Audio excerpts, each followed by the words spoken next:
ভাৰতীয় মহাকাশ গৱেষণা সংস্থা ইছৰোৰ বাছনি পেনেলত মেকানিকেল ইঞ্জিনিয়াৰ হিচাপে স্থান লাভ কৰিবলৈ সক্ষম হৈছে অসম সন্তান। কাছাৰ জিলাৰ সোণাই বিধানসভা সমষ্টিৰ কাবুগঞ্জৰ নগদীৰ গ্ৰাম তৃতীয় খণ্ডৰ বাসিন্দা আমজাদ আমিন ৰাহুলৰ ইছৰোৰ বাছনি পেনেলৰ স্থান 11 নম্বৰ।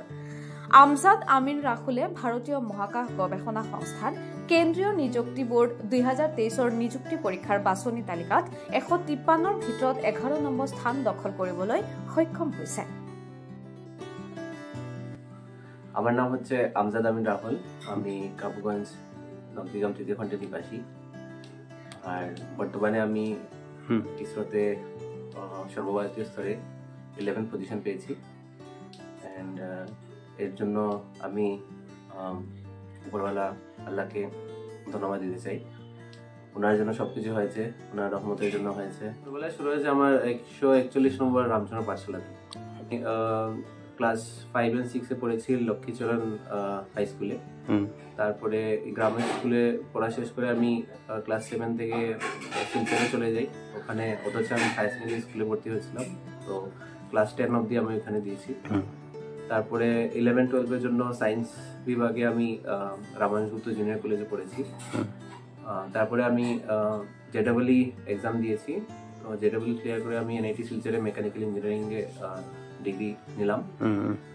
তারপরে আমি গেট এক্সাম দিয়েছি, কারণ গেট এক্সাম ডিগ্রি করার পরে গেট এক্সাম এমন একটা এক্সাম যেটা দিয়ে দুটো ধরনের কাজ হয়। একটা হচ্ছে কোনো পাবলিক সেক্টর কোম্পানিতে, মানে গভর্নমেন্ট কোম্পানিতে জব পেতে হলে গেট এক্সাম দিতে হয়, বা হায়ার স্টাডিজ এমটেক করার জন্য গেট এক্সাম দিতে হয়। তো আমি গেট এক্সাম দিয়েছিলাম 2020-তে। তখন আমার প্রাথমিক লক্ষ্য ছিল যে আমি গভর্নমেন্ট একটা জব জয়েন করব, কিন্তু তখন কোনো কিছু কারণে কোভিড ছিল, এসবের জন্য গভর্নমেন্ট জব হয়নি। আসাম সরকারের অধীনে জল জীবন মিশনে আমি 2 বছর চাকরি করেছি শিলচর ডিভিশন 1 পিএইচডি ডিপার্টমেন্টে। ওখান থেকে 2 বছর চাকরি শেষ করার পরে আমি চলে গেলাম আমার হায়ার স্টাডিজের জন্য। আমি আইআইটি খড়গপুর থেকে মেকানিক্যাল ডিজাইনে মাস্টার্স কমপ্লিট করেছি। 2022-তে এনরোল করেছিলাম, আর 24-এ আমার মাস্টার্সটা শেষ হয়েছে। ডিউরিং আমার মাস্টার্স আমি ওই প্লেসমেন্ট সিজনে বসেছিলাম। তখন আমার প্লেসমেন্ট হয়েছিল ব্যাঙ্গালোরে একটা US based company, general electric.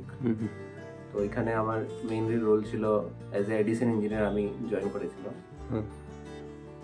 ওই রোলটাও আমার অনেক বেশি ভালো লেগেছে, কোম্পানিটা অনেক বেশি ভালো ছিল, টেকনিক্যাল কাজ ছিল পুরো। ওইখানে আমি জুলাইয়ে জয়েন করেছিলাম 2024-এ, আর জাস্ট রিসেন্টলি আমি নভেম্বরে রিজাইন করেছি। তারপরে আমি আরও ইসরোর রেজাল্ট বের হওয়ার জাস্ট আগেই আমার একটা পাবলিক সেক্টর কোম্পানিতে জব হয়েছিল। এবারে খুবই ভালো লাগছে। মানে আমার আগে থেকে ইচ্ছে ছিল যে আমি মানে ছোটো থাকতেই ঘরে বা বাবাকেও সবাইকে বলতাম যে ভবিষ্যতে আমি কিছু একটা করবো বা বৈজ্ঞানিক হবো, এরকম বলতাম। কিন্তু তখন আমি জানতাম না অ্যাকচুয়ালি কাজটা কি। তখন ছোটবেলায় আমি এমনিতেই বলতে থাকতাম। বাট যখন আমি বড় হয়েছি, ইঞ্জিনিয়ারিং করেছি, তখন ধীরে ধীরে আমি রিয়েলাইজ করেছি মানে কিরকম কাজ হয় কি না হয়। আল্লাহর শুকরিয়া আদায় করছি যে আল্লাহ আজকে লোকে সবাই বলবে, প্রত্যেক বাবাই চায় যে সবাই বলবে তার ছেলের পরিচয়ে পরিচিত হলে গৌরব বোধ করে প্রত্যেক বাবা। আমি একজন বাবা হিসাবে লোকে বলবে আপনাদের বাবা, আমি নিজেকে গর্ববোধ করছি এবং আল্লাহর শুকরিয়া আদায় করছি।